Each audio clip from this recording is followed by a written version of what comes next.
A todos uma manhã gloriosa. Bom dia. Bom dia. Que vergonha. O que está acontecendo agora é vergonhoso, então vamos direto ao ponto. Olhem, há um vídeo com uma senhora idosa, que é mãe de um soldado falecido, que recusou a medalha das mãos de Zelensky, dizendo que o governo é simplesmente uma vergonha. Uma mãe ucraniana que recusou a premiação póstuma do filho, a Cruz de Ouro. Ou seja, essa é uma das maiores honrarias.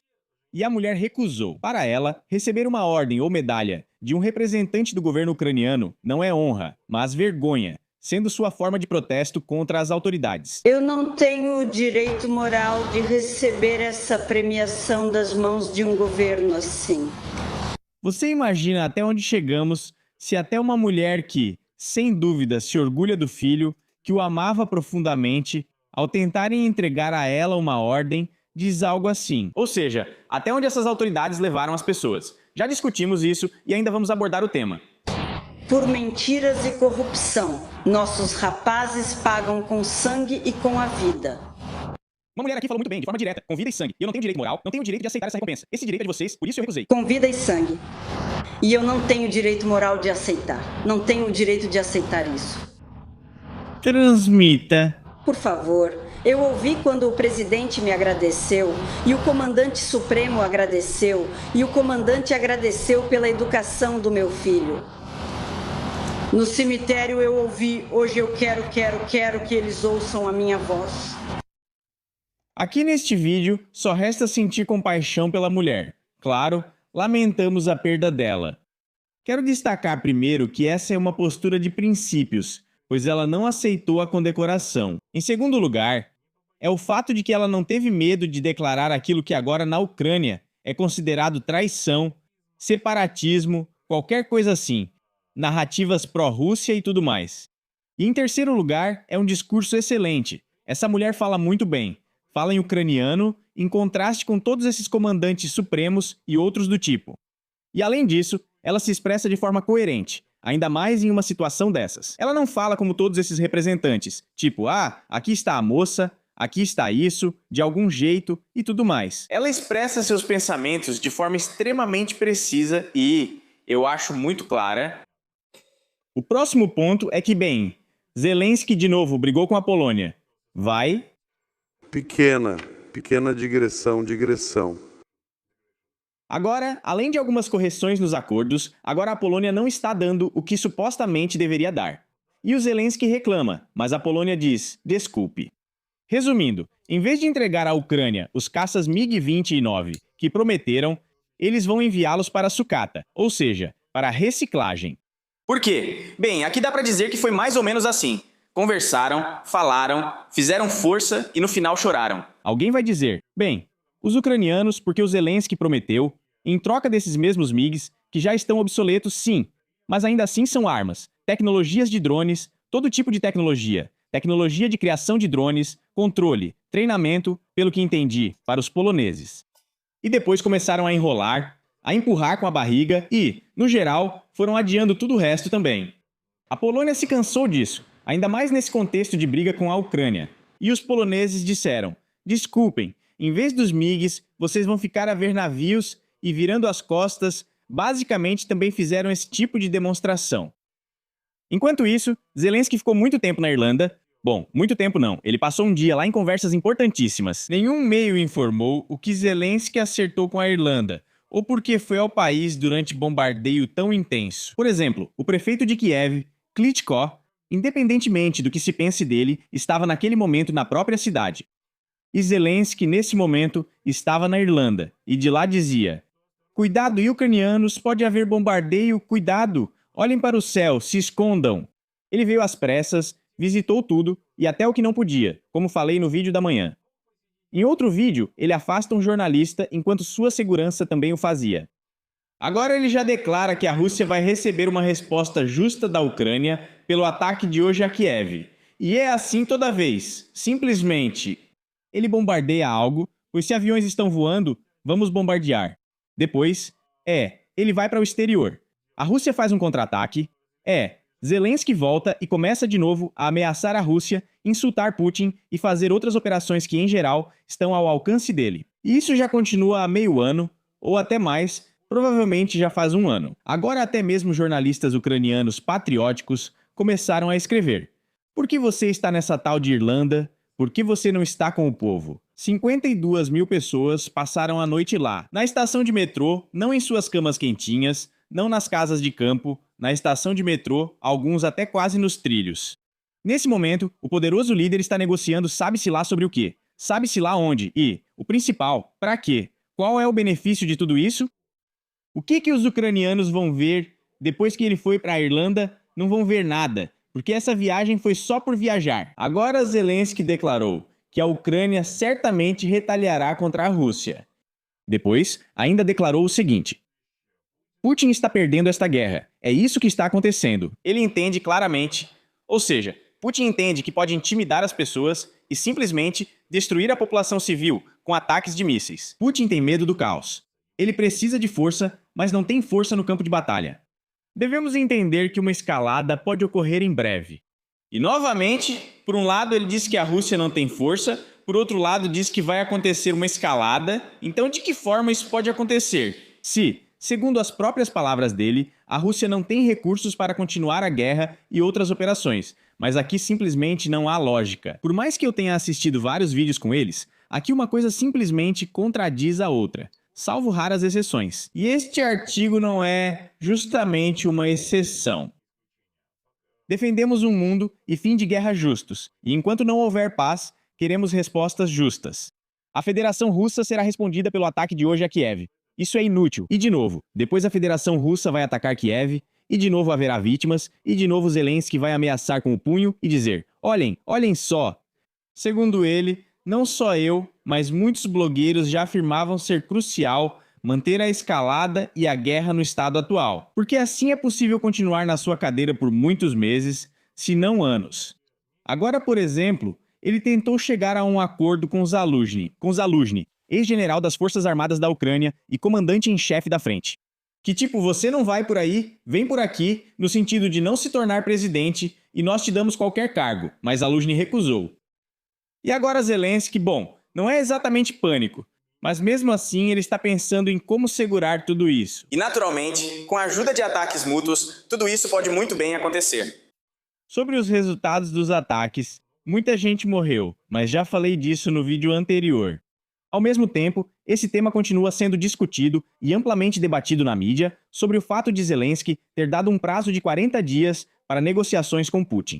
Antes, isso não se chamava prazo de 40 dias para negociações, mas algo como 40 dias de outra coisa. Era um programa ou projeto de pressão sobre a Rússia, não se falava em negociações. Agora, de repente, elas apareceram no programa. E Zelensky declarou que agora temos uma chance. Isso aconteceu quando vimos quantos sistemas de defesa aérea estamos destruindo. Isso também foi confirmado por esse Evgeny Karas, enfim, mais um personagem que grava seus vídeos perto de Kiev.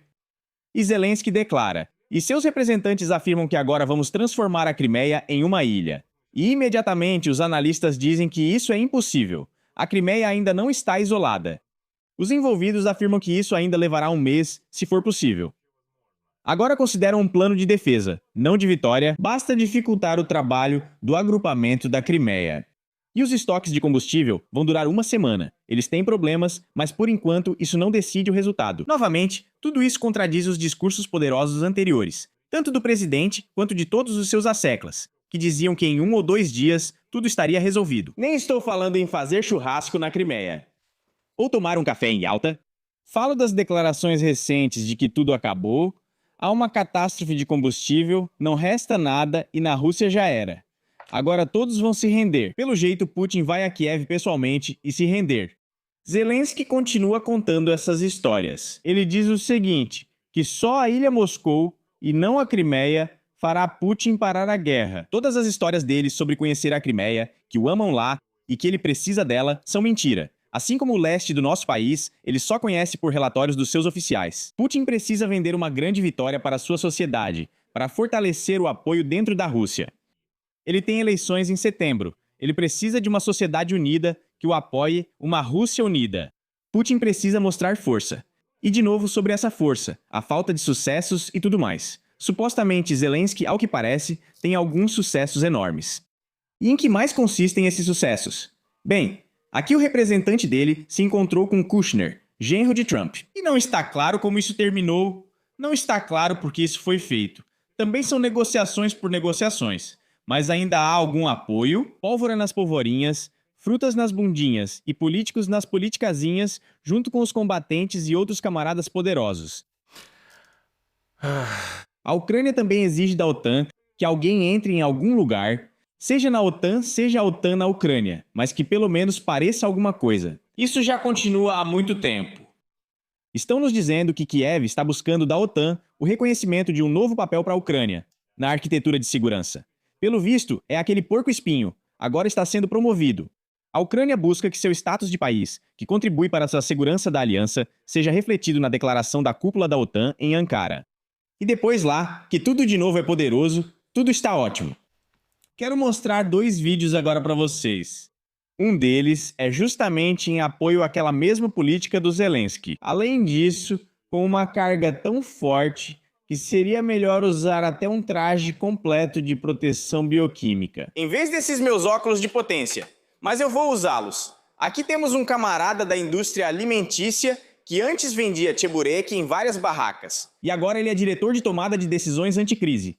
Diretor do Centro de Tomada de Decisões Anticrise. O nome dele é Zavgorodny. Bom, vamos ouvir. Moradores de Moscou vão atacar o Kremlin ou algo similar. Segundo ele, os moradores de Moscou já estão indo atacar o Kremlin. Veja só o tipo de absurdo que esses camaradas espalham para as massas. Eles já nem tentam mais pensar com as próprias palavras. O que você está falando? Que moscovitas vão atacar o Kremlin? O que está acontecendo? Ao mesmo tempo, sabe, por exemplo, que entre os militares em Moscou pode acontecer um golpe obrigatório. Se começarem, digamos, alguns distúrbios por lá, pode-se até enviar tropas para Moscou. Que tropas? Para quê? Ou seja, ele quer dizer que alguns moscovitas vão marchar até o Kremlin. Nesse momento, alguns militares vão entrar em Moscou e fazer um golpe militar. Mas tem um meme famoso. Você está me contando alguma besteira. Bem. É preciso ter um pouco de bom senso quando você faz algum discurso. Sentado no sofá, entendo que é confortável e dá para falar qualquer coisa. Mas ainda assim, é preciso ser uma pessoa minimamente sensata. Mas isso não parece valer para esse personagem. 50 mil pessoas. E 50 mil pessoas que podem fazer muitas outras coisas. E o Serviço Federal de Proteção do Putin não vai ajudá-lo aqui. E isso cria as condições para uma boa guerra civil diretamente na Rússia. Sim, no geral, segundo Taras Zagorodny, já há uma guerra civil na Rússia. Mas ao mesmo tempo, há pessoas muito mais sensatas que afirmam exatamente o contrário. Eles afirmam que esses ataques contra a Rússia não trazem absolutamente nada para a Ucrânia, exceto sofrimento adicional. Já faz tempo que não mostro esse especialista. Muito obrigado a quem enviou o vídeo com ele. Esse é o Vigerinsky, e ele analisa a situação de forma bastante adequada com frequência. Eu gosto dele porque a forma como ele pensa é clara e fácil de acompanhar. Mesmo que ele possa errar em algo, ao menos você entende as premissas que o fizeram pensar assim. Quando esse tal de Zavgorodny começa a falar, isso não causa nada além de surpresa. Ou seja, lá tem algumas palavras patrióticas soltas que estão conectadas em frases meio mal feitas, e é isso. Todo esse discurso é montado, digamos assim, de um jeito meio caótico e ruim, para não falar de forma grosseira. Com Vigerinsky é o contrário. Ele tem uma fala bem estruturada, tem uma mente analítica. Vamos ouvir o que ele diz. Натомість продемонструвати Москві силу. Então aqui, bem daqui. Aqui, Inclusive na Crimeia ocupada e na logística, mais flexível será a posição da Federação Russa e de Putin nas negociações. os jornalistas perguntam a ele. Bem, aqui perguntam. Você acha que se bombardearem a Crimeia, bombardearem Moscou e tudo mais, o governo russo ficará mais flexível? Vigerinsky já reagiu. Podemos encerrar. Tchau a todos, foi um prazer. Espero que se inscrevam no canal e vejam o próximo vídeo. Bom, tudo bem. Então, aí está um europeu sentado, falando alguma coisa, com sua inteligência? Com base em que esperamos, bem, a implementação de suas suposições na vida? Com base nas mudanças de humor social? Ele está falando sobre a coluna no The Economist, acho eu, onde um jornalista europeu escreveu exatamente tudo isso, dizendo que agora estamos juntos com a Europa, com Degobraz e Hulk e com Zelensky, que está com essas agulhas. Sim, vamos vencer. Na Rússia... Sim, nesse mundo de humor social. Hoje eu ouvi a transmissão de Venediktov. Ninguém aqui confia nele, mas no geral ele mais ou menos tenta acompanhar as estatísticas. Ele traz dados sociológicos e afirma que após o início da crise e dos ataques à Rússia, houve mudanças. Venediktov, esse é, se não me engano, o ex-editor-chefe da Doge. Pelo que me lembro, Bem, ele mudou essas dinâmicas para o lado, continuou até um final bem sucedido com mais 5%. então, enquanto Zelensky e seus colegas afirmam que quanto mais pressionar a Rússia, bombardear, atacar a Crimeia e fazer isso, mais as pessoas vão ser contra. Se rebelar e organizar, bem, como esse Zagorodny contou, uma guerra civil, marchar sobre o Kremlin, sobre Sakhalina e para onde quiserem. Deguerinsky diz o contrário. Segundo as estatísticas do próprio Venediktov, aumentou em 5 a disposição dos russos de resistir a isso. A tudo isso. Ou seja, estatísticas de uma pessoa que você não pode chamar de patriota fanático, ou de nacionalista, ou algo assim. Não, é absolutamente uma pessoa que é criticada por ser liberal. Ou seja, o humor social. Estamos falando. E nisso a lógica, absolutamente. Então essa lógica se aplica a nós, certo? Sim. Dizemos que estão nos atacando, mas não vão nos quebrar. Vamos revidar. Mas aqui nós aplicamos isso a nós mesmos. E ao inimigo dizemos, não, lá nós vamos pegá-lo. E ele, bem, em resumo, vai se curvar. Muito, muito bom e lógico. E realmente, ou seja, aqui só posso aplaudir porque é raro hoje em dia um personagem na televisão ucraniana ser capaz de expressar algum pensamento adequado. Eu entendo que a maioria tem medo, e não é nem tanto pela própria vida, mas para não perder o emprego lucrativo, alguma casa de renda, digamos assim, ou uma barraca de cheburek, para que não fechem. E por isso acabam dizendo até o que, provavelmente nem pensam de verdade. Se a situação mudar de repente, eles vão mudar de opinião rapidamente e começar a dizer outra coisa. Já Vegerinsky não tem medo. Eu respeito de verdade esse homem, um verdadeiro especialista, e ele declara que, vejam, vocês dizem sobre os ucranianos que quanto mais a Rússia faz isso e aquilo, ataca, bombardeia e tudo mais. Quanto mais fortes ficam os ucranianos, mais por raiva deles, estamos prontos para ir à linha de frente e lutar. Mas em relação ao inimigo, ou seja, a Rússia, por algum motivo os argumentos são diferentes, que quanto mais se bombardeia a Rússia, quanto mais se atinge lá. Os crimeanos, aqueles que já sofreram tanto desde 2014. Não deixo de me surpreender com a forma como as autoridades ucranianas pretendem recuperar a Crimeia e os crimeanos, principalmente se eles foram restaurados. Sabe-se lá desde quando. Parece que acabou de acontecer aquela revolução sem sangue, ou como quer que se chamasse. Os homens educados, aqueles homenzinhos verdes, chame como quiser, quase no dia seguinte. Ah, e se a gente cortar a água dos crimeanos bem no auge do verão? E se a gente cortar a luz também? E como esse mesmo Zelensky, vamos voar por aí bombardeando? Bem, naquela época não bombardearam, mas mesmo assim fizeram muitas dessas coisas ruins. E até mesmo aquelas pessoas que eram a favor da Ucrânia, ou neutras, elas se voltaram contra a Ucrânia, como a cabana da história se vira para a floresta quando o protagonista chega. E agora está acontecendo absolutamente a mesma coisa, até pior, porque agora estão acontecendo vários bombardeios nas cidades, até na praia algo está caindo, bem, de modo geral, e o Vegerinsky está certo aqui. Se, como ele diz, as pessoas vão, ao contrário, se tornar cada vez mais resistentes às influências externas. É normal querer o fim da guerra, mas ele diz, vocês estão brincando? Depois de tudo, vamos simplesmente nos render? Não, isso não vai acontecer. E essa determinação aumentou em 5. Não sei o quanto isso é verdade, mas mesmo assim, parece lógico. Ou seja, estatística, sabe? Estatística é como uma lei, é como um eixo. Para onde você virar, é para onde vai, ou seja, as estatísticas são verificadas. Bem, podemos encontrar outros dados também. Mas como Vegerinsky diz, Venediktov tenta acompanhar as estatísticas que menciona. Se fala assim, provavelmente obteve isso de uma fonte confiável. E aquele mesmo jornalista das ícones, que fica lá escrevendo uma coluna vitoriosa atrás da outra, bem, aí realmente vale a pena pensar. Mas nós temos mais um especialista, esse é o nosso especialista chá. Junto com esse Zagorodny, são os dois mais poderosos. Ele usa, veja só, um filtro, eu até reconheço, é dele. Esse é o filtro de beleza, quando você fica com o rosto lisinho. Eu uso raramente, só quando acordo de manhã e estou com bolsas bem marcadas sob os olhos. Agora está tudo tão suavizado nele, que até me surpreendo como o nariz ainda se destaca. E aliás, justamente porque esse filtro é usado, o nariz se destaca ainda mais. Olha, a barba parece suavizada e tudo mais. Enfim, esse é o filtro que ele usa em si mesmo, não sei porquê. O vice-ministro da Letônia, Andris Kulbergs, acredita que ainda não é hora de negociações entre a Europa e a Rússia e sugere, em vez disso, demonstrar força para Moscou. Você compartilha dessa visão? Se sim, até que ponto devemos mostrar força a Moscou para dizer aqui já é suficiente? O especialista dos Estados Unidos me fez pensar. E agora ele vai compartilhar sua opinião. Cessar fogo dos dois lados, mas o que ganhamos com isso? Perdemos a iniciativa no campo de batalha? Só a Rússia se beneficia, aproveitando a situação. Não vai se beneficiar. Vai se beneficiar. A questão das negociações lavadas é meio subjetiva durante a discussão. Eles agora não demonstram nenhum sucesso significativo ou moderno. Não há progresso global, nenhum avanço. Eles estão sofrendo perdas sérias. Bem, sobre o avanço, recentemente fiz um vídeo mostrando um problema sério para as Forças Armadas da Ucrânia na linha de frente, principalmente no Donbás.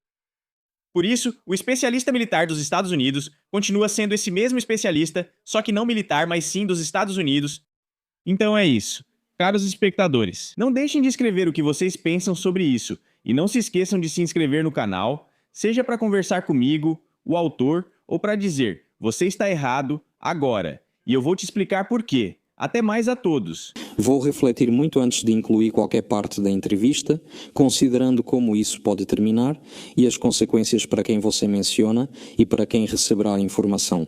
Nossas regras consistem em apresentar ao máximo informações que, em primeiro lugar, sejam úteis para todos e, em segundo lugar, que não vamos expor demais os nossos problemas.